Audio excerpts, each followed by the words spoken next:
हाँ, तो कैसे हैं आप लोग? ठीक ठाक हो गए? तो आज हम लोग पढ़ेंगे 1.3। 1.2 तक आप लोग बहुत बखूबी से समझ गए होंगे और 1.3 में का बेसिक भी मैं पहले बता चुका हूँ, परिमेय संख्या अपरिमेय संख्या के बारे में। और परिमेय संख्या क्या होता है, अपरिमेय संख्या क्या होता है, और आज पढ़ेंगे। हमको सिद्ध करना है कि अपरिमेय संख्या है या नहीं है। बस हमको सिद्ध करना है, बताना है कि ये अपरिमेय संख्या है या नहीं है।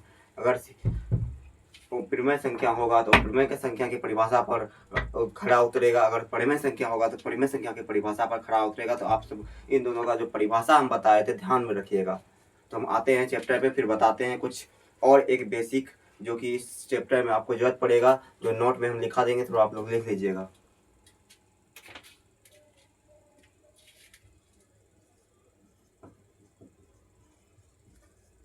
वास्तविक संख्या चैप्टर का नाम है एक्सरसाइज 1.3। एक्सरसाइज 1.3।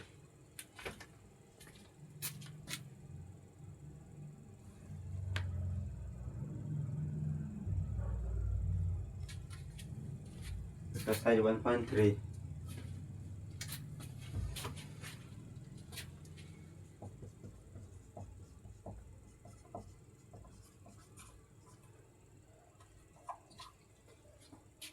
तो कुछ लिखिए नोट में। देखिएगा, परिमेय संख्या और अपरिमेय संख्या में कुछ है ऐसा चीज जो कि जानना बहुत जरूरी है। कहता है अगर कोई परिमेय संख्या है, अगर हम उसमें अपरिमेय संख्या को जोड़ते हैं, परिमेय संख्या में अगर हम अपरिमेय संख्या को जोड़ते हैं तो हमेशा अपरिमेय आएगा। हमेशा क्या आएगा? अपरिमेय। जैसे यहाँ 2 है, इसमें हम जोड़ देते हैं √3, तो ये क्या हो गया? पूरा पूरी अपरिमेय हो गया। दूसरा लिखिएगा,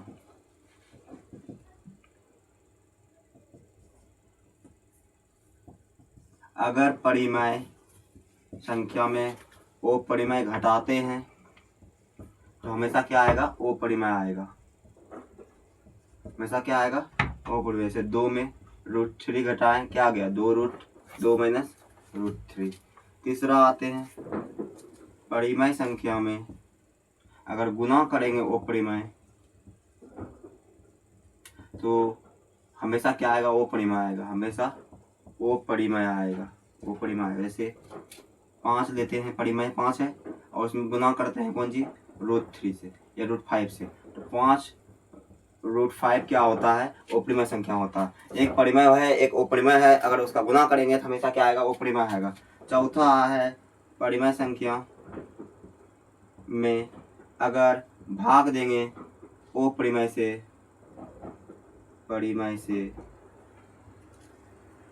परिमेय संख्या में भाग देंगे अगर अपरिमेय से, तो हमेशा क्या आएगा?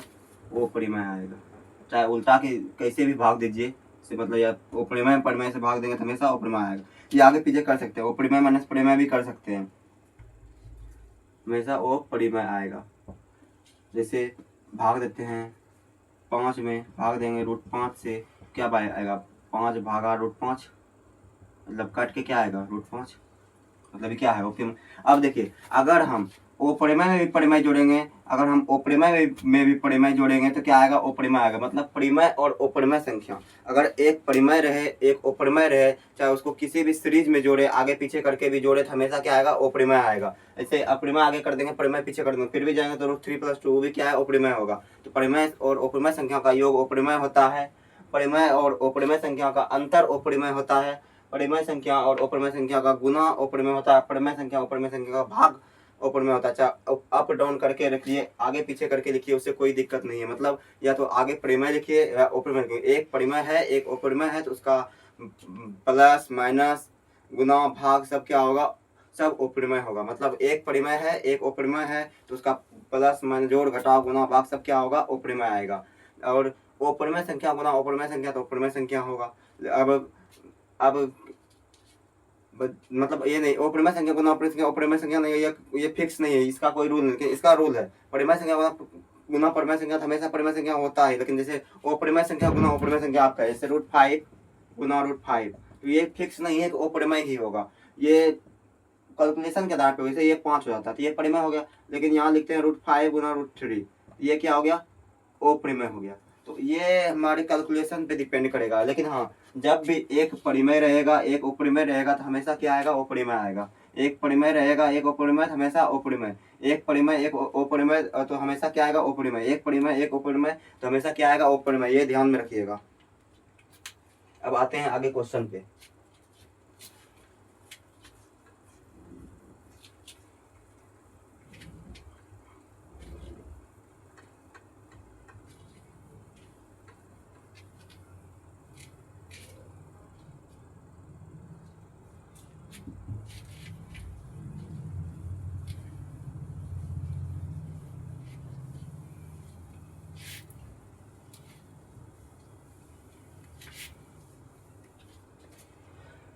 क्वेश्चन कहता है पहला, सिद्ध करे कि √5 एक अपरिमेय संख्या है।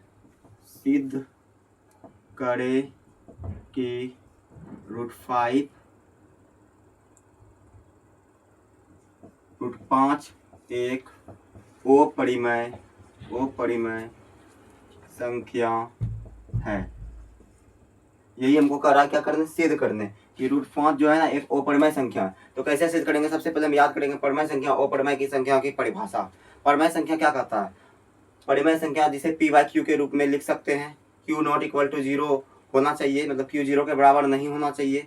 p और q क्या होना चाहिए, पूर्णांक होना चाहिए। और p और q में एक के अलावा उसका कोई गुणनखंड नहीं होना चाहिए। मतलब p और q क्या होना चाहिए, सहअभाज्य होना चाहिए। मतलब अगर p और q में दूसरा उसका कोई गुणनखंड दिख जाता है तो इसका मतलब वो परिमेय नहीं है। p और q में अगर उसका कोई दूसरा गुणनखंड दिखता है तो वो परिमेय नहीं है, वो अपरिमेय हो जाएगा। इसी चीज को हम प्रूव करेंगे। और अपरिमेय में क्या कहता है, अपरिमेय हमेशा रूप में रहता है। अपरिमेय क्या होता है, अपरिमेय p/q के रूप में नहीं लिख सकते हैं। और कुछ बताए थे अपरिमेय के बारे में, पाई अपरिमेय हुआ, वो अलग से है, उसका कोई निश्चित, अगर उसका मान जो है वो परिमेय है, लेकिन पाई क्या है, अपरिमेय है, मान को माना गया है।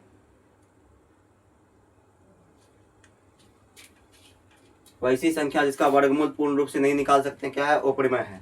तो अब परिमेय और अपरिमेय हम सिद्ध करते हैं कि √5 एक अपरिमेय संख्या है। तो सबसे पहले मानेंगे, क्या मानेंगे, उल्टा मान लेते हैं। माना कि √5 क्या है, एक परिमेय संख्या। मान लेते हैं √5 एक परिमेय संख्या है। क्या है, परिमेय संख्या है, परिमेय संख्या है। तो लिखेंगे क्या, p/q इक्वल टू √5। यहाँ लिखिए क्या, p और q क्या होना चाहिए, p और q पूर्णांक हो,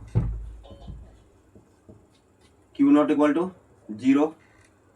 p और q में एक के अलावा कोई उभय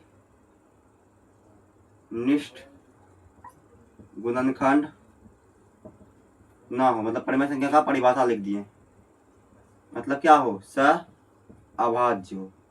सहअभाज्य मतलब सहअभाज्य मतलब इसका हर हाल में जो है ना मोसो क्या निकलना चाहिए, एक निकलना चाहिए। अगर इसका एक भी गुणनखंड को मिल जाता है, एक भी संख्या अगर इससे इसको भाग दे देगा p और q को, समझ जाएंगे कि वो परिमेय नहीं है। अगर कोई भी संख्या हम प्रूफ कर देते हैं कि p और q को भाग दे देगा तो वो क्या है, p/q में सिर्फ एक ही भाग देगा, कहीं भी देगा तो एक के अलावा कोई भी संख्या भाग नहीं देगा, ताकि को प्राइम है, सहअभाज्य है p/q। तो एक के अलावा अगर कोई 2 3 4 5 किसी चीज से अगर इसमें भाग लग गया, दिख गया भाग लगते हुए, ये क्या हो जाएगा, परिमेय नहीं होगा। तो हम प्रूफ करते हैं, देखते हैं आगे क्या होता है। हम सबसे पहले दोनों का क्या करते हैं, वर्ग करते हैं। दोनों तरफ वर्ग करने पर क्या हो जाएगा, p² p/q का होल स्क्वायर बराबर √5 का होल स्क्वायर। तो p² बराबर 5 हो जाएगा। √5 का स्क्वायर 5, √5 का स्क्वायर √5 गुना √5 क्या होता है 5। तो p² बराबर क्या हो जाएगा, 5q²। एक चीज देखिए, 5q²। अब एक चीज देखिए, जैसे कोई संख्या है 4 है, 4 को 2 से भाग देते हैं तो कटता है, 2 बार में कटता है। अगर 4 का स्क्वायर कितना होता है, 16, 4 गुना 4, उसको भी 2 से भाग देंगे, क्या होगा, कटेगा 8। मतलब अगर किसी संख्या के स्क्वायर को हम 2 से भाग देंगे, किसी संख्या से भाग देंगे, तो अगर उससे कटेगा तो उसका जो वर्गमूल है वो भी कटेगा। मतलब किसी संख्या, कोई संख्या कटता है किसी संख्या से तो उसका स्क्वायर भी उस संख्या से कटेगा। तो लिखेंगे, यहाँ देखिए p² बटे 5q²। अब इस 5 को अगर हम इधर लाते हैं, एक बार समझाने के लिए लिखते हैं, देखिए पी स्क्वायर बटे 5 अब बराबर क्यू स्क्वायर, मतलब पी स्क्वायर में अगर हम 5 से भाग दे रहे हैं तो क्या आ रहा है, क्यू स्क्वायर आ रहा है। मतलब पी स्क्वायर क्या हो रहा है, 5 से भाग लग रहा है और क्या निकल रहा है, क्यू स्क्वायर हो रहा है। पी स्क्वायर में क्या हो रहा है, 5 से भाग लग रहा है, पी स्क्वायर में 5 से भाग लग रहा है। तो यहाँ लिखेंगे पी 5 जो है पी स्क्वायर को विभाजित करता है, मतलब भाग लग रहा है, काट रहा है। तो क्या बताया था, अगर किसी संख्या का स्क्वायर को किसी संख्या से भाग देंगे, अगर वो कटेगा तो उस संख्या भी दूसरे 2 का स्क्वायर, 5 का स्क्वायर, 4 का स्क्वायर को अगर हम किसी संख्या से भाग देंगे, अगर उससे कट रहा है तो वो 4 भी उस संख्या से कटेगा, वो संख्या भी उससे कटेगा। तो वही देखिए, अगर 5 से पी स्क्वायर कट रहा है तो 5 से पी भी कटेगा, तो 5 से पी, 5 पी को भी विभाजित करता है, तो 5 पी को भी विभाजित करता है, क्योंकि हम जानते हैं अगर किसी संख्या के स्क्वायर को हम किसी संख्या से भाग देते हैं, अगर कट जाता है तो वह संख्या भी उससे भाग लग जाएगा। तो 5 पी स्क्वायर को विभाजित करता है, 5 पी को भी विभाजित करता है। ठीक है, इतना तक तो हम कर दिया। अब देखते हैं क्यू का क्या स्थिति है। पी में हम देख रहे हैं कि पी में भाग लग रहा है, इसका मतलब पी तो परिमेय संख्या में नहीं आ रहा है। क्या है कि बोल रहे थे कि उसका गुणनखंड जो है 1 होना चाहिए, मतलब उसके 1 के अलावा कोई भाग नहीं, मतलब उसका मोसो क्या होना चाहिए, 1 होना चाहिए। लेकिन यहाँ देखिए पी और पी में 5 से भाग लग रहा है, इसका मतलब मोसो 1 नहीं है, 5 से भाग लग रहा है, मतलब 5 भी इसका गुणनखंड है। लेकिन हम कहते हैं कि इसका गुणनखंड सिर्फ क्या होना चाहिए, 1 होना चाहिए। अगर किसी संख्या में किसी संख्या से भाग लगता है तो उसका गुणनखंड होता है, ये पता है आपको। पी अगर 5 अगर पी स्क्वायर को विभाजित करता है तो अब क्यू में चेक करते हैं। मान लेते हैं, फिर से पुनः माना, क्या माना, पी बराबर 5 के मान लिए, पी बराबर 5 के मान लिए, सॉरी इस बार हमको चेक करना है किसमें, क्यू में। तो मान लेते हैं क्यू बराबर 5 के, एक मिनट,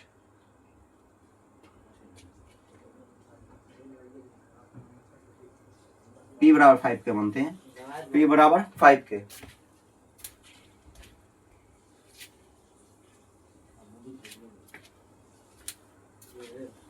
हम इसलिए मान लीजिए पी बराबर 5 के क्योंकि है ना, पी में 5 से भाग लग रहा है, इसका मतलब 5 का ही कुछ कोई ना कोई गुणज है पी, 5 का ही कोई गुणज है पी। तो हम लिखते हैं पी बराबर 5 के, तो पी स्क्वायर बराबर 5 के का होल स्क्वायर लिख सकते हैं, 5 के का होल स्क्वायर, मतलब यहाँ भी वर्क कर दिए दोनों तरफ, यहाँ भी वर्क कर, पुनः दोनों तरफ वर्क करने पर तो लिख सकते हैं पी स्क्वायर बराबर 5 के का होल स्क्वायर। तो यहाँ देखिए पी स्क्वायर की जगह क्या लिखेंगे, 5 क्यू स्क्वायर बराबर 5 क्यू स्क्वायर बराबर 5 के स्क्वायर। यहाँ देखिए 5 क्यू स्क्वायर ये है, यहाँ हो गया 5 के का होल स्क्वायर, तो 25 के स्क्वायर हो जाएगा, 25 के स्क्वायर। यहाँ देखिए पी स्क्वायर बराबर 5 के स्क्वायर, 5 का स्क्वायर 25 और के स्क्वायर, ये 5 से ही 25, 5 को इस तरफ लेकर आते हैं तो क्यू स्क्वायर बराबर क्या हो जाएगा, 25 बटे 5 के स्क्वायर, मतलब 25 में 5 कटेगा क्या बचेगा, 5 बचेगा, यहाँ 5 बचेगा। फिर से देखिए क्यू स्क्वायर में 5 से भाग लग रहा है, बच रहा है के स्क्वायर। ध्यान देखिए, ध्यान से देखिएगा, फिर वही सिस्टम आ गया है कि पी स्क्वायर में इस बार 5 से भाग लग रहा था, बच रहा था, इस बार क्यू स्क्वायर में 5 से भाग लग रहा है, क्यू स्क्वायर में 5 से भाग लग रहा है, क्यू स्क्वायर में 5 से भाग लग रहा है। तो क्यू स्क्वायर में 5 से भाग लग रहा है, इसका मतलब क्यू स्क्वायर में 5 से भाग रहा है, क्यू स्क्वायर का गुणनखंड है 5, मतलब 5 का क्यू गुना है क्यू स्क्वायर। मतलब हम बोल सकते हैं कि क्यू स्क्वायर 5 जो है क्यू स्क्वायर को विभाजित कर रहा है, मतलब भाग लग रहा है उसमें, और बच क्या रहा है के स्क्वायर, मतलब क्यू स्क्वायर कुछ भी रहे, मतलब कुछ भी रहे, 25 रहे क्यू स्क्वायर, तो उसमें 5 से भाग लग रहा है, और के स्क्वायर मतलब कुछ बच रहा है, कुछ बच रहा है, 5 क्यू स्क्वायर को विभाजित करता है, और 5 क्यू को भी, मतलब स्क्वायर को विभाजित करने संख्या विभाजित होगा, विभाजित करेगा, करता है, जो भी लिखिए। अब देखिए हम यहाँ पे थोड़ा समझाते हैं, जैसे कह रहा है क्यू स्क्वायर जैसे 25 है, 25 में 5 से भाग दिए, अब बच रहा है किसी का स्क्वायर बच रहा है, तो 5 बच गया, के स्क्वायर बराबर 5, के बराबर क्या हो जाएगा, √5। इसका मतलब ये जो अगर इसका गुणनखंड निकाले हैं तो वो क्या हो जाएगा, रूट में आ जाएगा, वो क्या हो जाएगा, रूट में आ जाएगा, क्या हो जाएगा, रूट में, के का मान निकालते हैं तो रूट में आ जाएगा, अगर 1 के अलावा कोई गुणनखंड बचता है तो वो क्या हो जाएगा, रूट में आ जाएगा, वो क्या हो जाएगा, रूट में आ जाएगा। इसलिए हम इसको यहाँ पे लिखे। तो अब देखिए यहाँ तक करने के बाद, यहाँ तक तो आपको कोई दिक्कत नहीं हुआ होगा, 5 क्यू स्क्वायर बराबर करता है। हम क्या पढ़े थे, पी और क्यू पूर्णांक हो, पी और क्यू तो पूर्णांक है, कोई दिक्कत नहीं, Q not equal to zero, Q not equal to zero नहीं, ठीक है, Q not equal to zero है, ठीक है। पी और क्यू में एक के अलावा कोई उभयनिष्ठ गुणनखंड नहीं है, पी और क्यू में एक के अलावा कोई उभयनिष्ठ गुणनखंड नहीं। लेकिन यहाँ क्या देख रहे हैं, पी को 5 भाग दे रहा है, मतलब पी का 5 क्या है, गुणनखंड है, कोई संख्या किसी को भाग क्या है उसका गुणनखंड होगा। जैसे 4 है, 4 को 2 से 2 भाग दे रहा है, इसका मतलब 2 गुना 2 लिख सकते हैं, इसका मतलब 2 क्या है, 4 का गुणनखंड है। मतलब किसी संख्या को का में अगर किसी संख्या से भाग लगता है तो वो उसका क्या है, गुणनखंड है। तो यहाँ क्या कर रहा है मेरा कि गुणनखंड नहीं होना चाहिए, तो हम लिख सकते हैं चूंकि यहाँ 5 पी तथा क्यू को विभाजित कर रहा है, लेकिन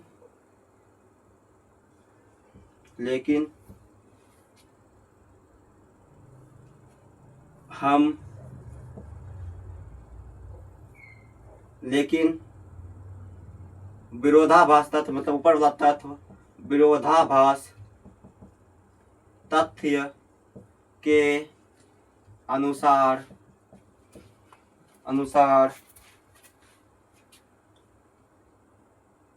पी और क्यू में एक के अलावा कोई गुणनखंड नहीं होना चाहिए, लेकिन यहाँ 5 पी और क्यू का गुणनखंड है, अतः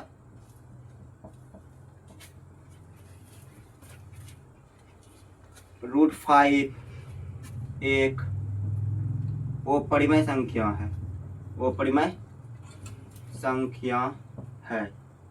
इसलिए अपरिमेय है क्योंकि हम परिमेय संख्या होने के लिए उसमें सिर्फ एक ही भाग इसे भागना चाहिए, मतलब उसका गुणनखंड सिर्फ एक आना चाहिए, मतलब उसका स आवाज होना चाहिए वो उसका, जिसका मोसो एक होना। लेकिन यहाँ क्या हो रहा है, इसका क्या बोलते हैं, 5 से भी भाग लगा है दोनों में, 5 से भी दोनों में भाग लगा है, इसका मतलब इसका गुणनखंड है 5, गुणनखंड है 5, लेकिन वहाँ क्या करें, गुणनखंड इसका सिर्फ एक ही आना चाहिए, उसमें इसके अलावा कोई ना आना चाहिए। तो इसका मतलब अगर गुणनखंड लग रहा है तो क्या है, पी और क्यू क्या है, अपरिमेय संख्या नहीं है, तो क्या है, पी और क्यू अपरिमेय संख्या है। यहाँ पे लिख सकते हैं पी और क्यू अपरिमेय संख्या नहीं है, तब यहाँ पी और क्यू का गुणनखंड, पी और क्यू परिमेय नहीं है, पी और क्यू मतलब √5 पी और क्यू जो माने √5 परिमेय नहीं है। तो √5 क्या है, अपरिमेय संख्या है, 5 क्या है, अपरिमेय संख्या है। फर्स्ट नंबर क्वेश्चन उतारिए आप, कैसे समझाते हैं, तब अगला क्वेश्चन पे जाएंगे।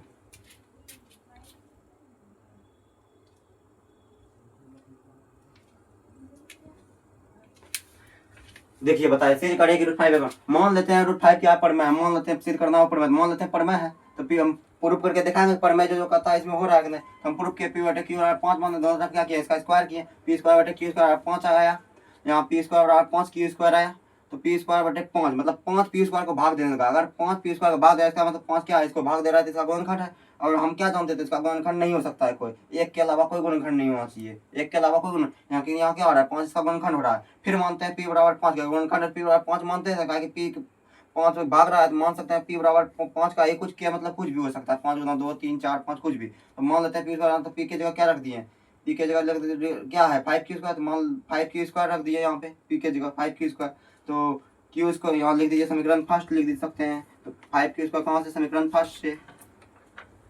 उसके बाद क्यू में भी वही केस देखें, और हमको क्या चाहिए था, पी और क्यू सिर्फ एक से भाग लगना चाहिए था, लेकिन यहाँ 5 से भाग लग रहा है, इसलिए पी और क्यू परिमेय नहीं है। क्या है, पी और क्यू अपरिमेय है। ये एक नंबर आप समझ गए होंगे।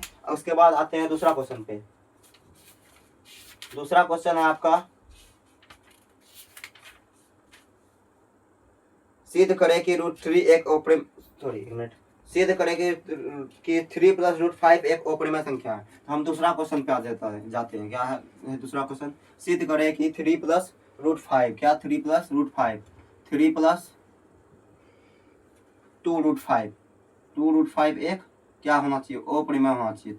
3 प्लस 2√5 एक अपरिमेय संख्या होना चाहिए। 3 प्लस 2√5 एक अपरिमेय संख्या। इसमें क्या करेंगे, सबसे पहले हम √5 को चेक प्रूफ करेंगे। सबसे पहले हम किसको करेंगे, √5 को प्रूफ करेंगे। अगर √5 हमको प्रूफ हो जाता है कि √5 एक अपरिमेय है, तो हम इसको हम बता सकते हैं कि √5 गुना 2, मतलब 2 क्या अपरिमेय और √5 क्या अपरिमेय। तो परिमेय और अपरिमेय का गुणनफल क्या होता है, अपरिमेय होता है।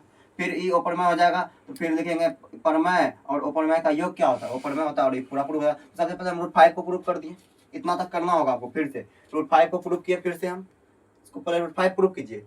दूसरा क्वेश्चन है, क्वेश्चन नंबर 2 है। तो सबसे पहले हम क्या किया, √5 को प्रूफ कर दिए। अब यहाँ पे लिखेंगे, उसके बाद लिखेंगे क्या, यहाँ तक करने के बाद लिखेंगे कि चूंकि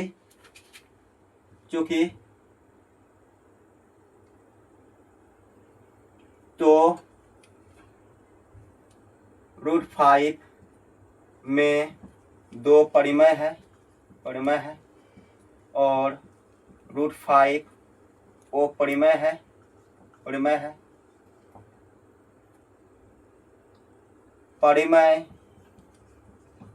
अपरिमेय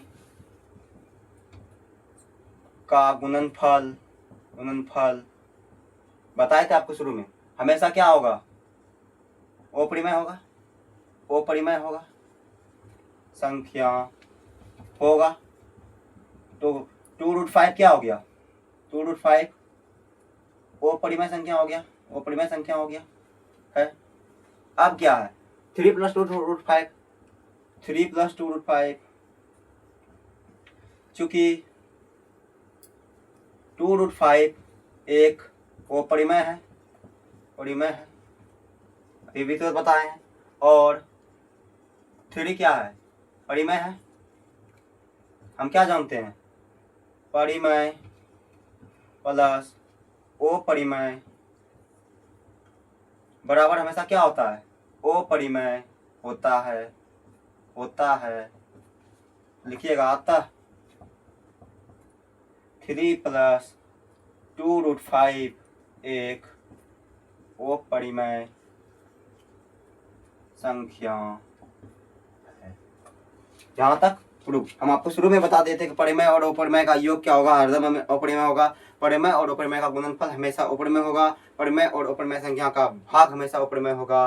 परिमेय और अपरिमेय संख्या का घटा हमेशा अपरिमेय हो गया। तो यहाँ क्या था, परिमेय और अपरिमेय का गुणनफल अपरिमेय, पहले इसको अपरिमेय बता दिए, 5 को पहले अपरिमेय, उसके बाद उसमें परिमेय से गुना था तो परिमेय अपरिमेय का गुणनफल अपरिमेय, फिर उसमें योग था, ये अपरिमेय होगा, ये परिमेय हो गया। परिमेय और अपरिमेय संख्या का योग क्या हो गया, अपरिमेय हो गया। इतना तक आप उतार दीजिए। दूसरा नंबर क्वेश्चन खत्म हो गया। उसके बाद आते हैं अगले सवाल पे,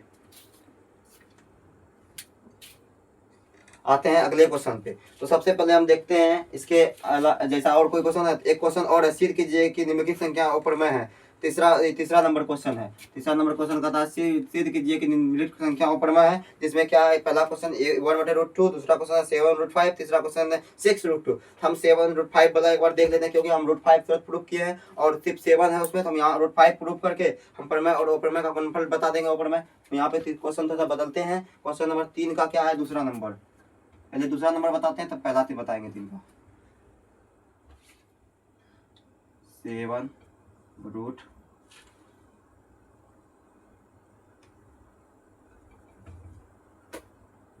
7√5 तीसरा का दूसरा नंबर। पहले हम प्रूफ कर देंगे कि √5 एक अपरिमेय संख्या, हम प्रूफ कर दिए यहाँ कि √5 एक अपरिमेय संख्या है। उसके बाद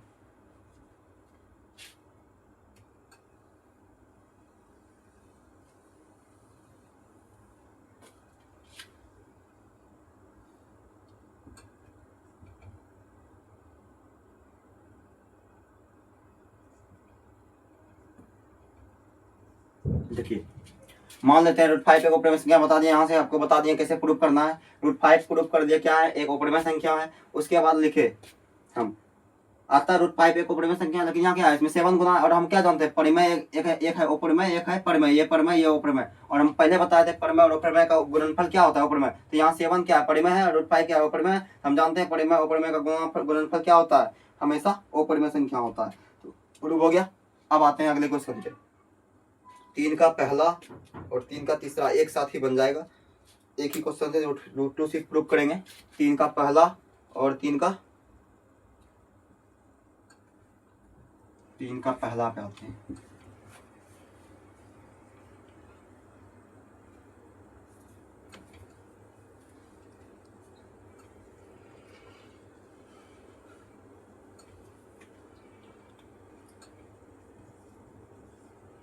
आप सिर्फ एक बार ये फॉर्म याद कर दीजिए कैसे करते हैं। उसके बाद यहाँ पे सिर्फ बैठाना है, इसी पे सिर्फ बैठाना है। ये फॉर्म सिर्फ एक बार याद रखिएगा और इसी पे सिर्फ बैठाना है, इसी पे सिर्फ क्या करना है, बैठाना है। 1/√2 है पहला क्वेश्चन का। तो मान लेते हैं क्या, तो यहाँ हमको 1/√2 नहीं मानना है, मान लेते हैं यहाँ क्या है, √2 एक अपरिमेय संख्या। मान लिया कि √2 एक अपरिमेय संख्या है, तो p/q बराबर क्या हो जाएगा, √2। दोनों तरफ क्या किए, वर्ग किए, दोनों तरफ वर्ग किए, दोनों तरफ वर्ग किए, दोनों तरफ वर्ग किए, √2 वर्ग किए, यहाँ क्या आ रहा है, √2 का स्क्वायर 4, p² बराबर 4q²। p² को कौन भाग दे रहा है, 4 भाग दे रहा है। तो 5 अगर 4 p² को भाग दे रहा है तो 4 p को भी भाग देगा, p को भी 4 भाग देगा।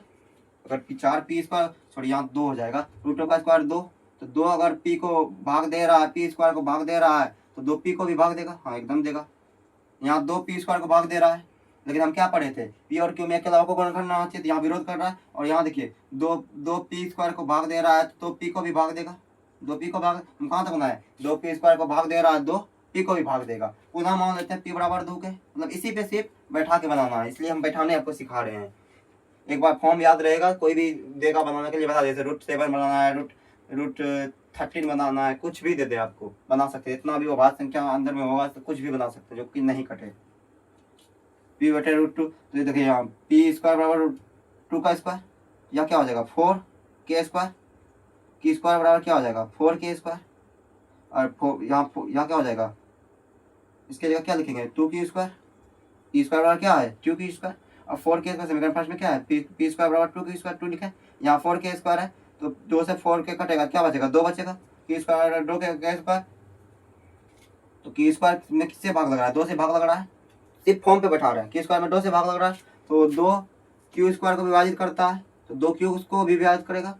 और चूंकि यहाँ 2 p और q को विभाजित कर रहा है, लेकिन विभाजक तर्क के अनुसार हम जानते हैं कि p और q में एक के अलावा कोई गुणनखंड नहीं होना चाहिए, लेकिन यहाँ 2 जो है p और q का क्या है, गुणनखंड है, 2 जो है p और q का गुणनखंड है, अतः √2 जो है क्या है, परिमेय संख्या नहीं है, तो √2 क्या है, वो परिमेय संख्या। पहले हम √2 प्रूफ कर दिए, अब बताएंगे कि एक परिमेय है, एक अपरिमेय। हम जानते हैं परिमेय संख्या और उससे अपरिमेय संख्या का भाग जो देते हैं क्या आता है, अपरिमेय आता है।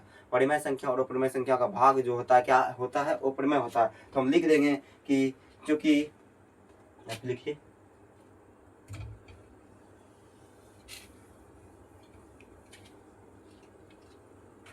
चूंकि 1/√2 में 1 एक परिमेय संख्या है और √2 एक अपरिमेय संख्या है, अपरिमेय संख्या है। हम जानते हैं परिमेय भागा अपरिमेय, जैसे लिखा है वैसे देखिए, परिमेय से में अपरिमेय भाग दिए हैं, या अपरिमेय भागा परिमेय क्या होता है, हमेशा अपरिमेय संख्या होता है। हो गया प्रूफ 1/√2। बस हम सिर्फ बैठा दिए वहाँ पे और कुछ नहीं किए। वैसे फॉर्म एक बगल से बनाने से अच्छा था हम बैठा दिए, मेरा बना था, आप लोग एक बगल से बनाइएगा फिर से जैसे बनाते हैं। मान लीजिएगा √2 एक परिमेय संख्या है, लिखिएगा p/q बराबर √2 p, उसमें p²/√2 दोनों तरफ वर्ग कीजिएगा तो p/q का होल बराबर √2 का स्क्वायर, तो p/q √2 का स्क्वायर क्या हो जाएगा 2। इसी तरह आगे बढ़िएगा, पूरा प्रोसेस कीजिएगा। अगला क्वेश्चन आते हैं, कितना सिद्ध करें कि निम्नलिखित संख्या अपने तीसरा नंबर है 6 + √2। देखिए मेरे पास √2 प्रूफ किया हुआ है पहले से, आप लोग प्रूफ कीजिएगा अपने से, आप लोग √2 प्रूफ कीजिएगा। हम भी आप मेरा किया हुआ है तो हम इसी पे बैठा देते हैं 6 + कितना है √2। यहाँ मेरा प्रूफ किया हुआ है कि √2 क्या है, अपरिमेय हमको प्रूफ करना था। हम पहले √2 को प्रूफ कर लेते हैं अपरिमेय, तब उसके बाद बता देंगे अपरिमेय और अपरिमेय का हमको करना है। कोई भी क्वेश्चन आए तो हमको जो प्रूफ करने का जो एक अपरिमेय होगा उसको पहले दिखाएंगे कि अपरिमेय है, पहले हम उसको दिखा दें √2 क्या है, अपरिमेय है। उसके बाद क्या है, इसमें परिमेय और अपरिमेय का योग है, मतलब 6 क्या है परिमेय है, √2 क्या है अपरिमेय है, अपरिमेय का योग क्या होता है, अपरिमेय होता है। तो बस हम वही करेंगे, यहाँ तक बता दें कि √2 एक अपरिमेय संख्या है। यहाँ लिखना था अतः, उसमें लिख लीजिएगा √2 एक अपरिमेय संख्या है, वहाँ नहीं लिखा होगा तो। यहाँ प्रूफ कर दिए हैं कि √2 जो परिमेय नहीं है, अतः √2 एक अपरिमेय संख्या है और चूंकि 6 प्लस √2 में 6 परिमेय संख्या है और √2 एक अपरिमेय संख्या है।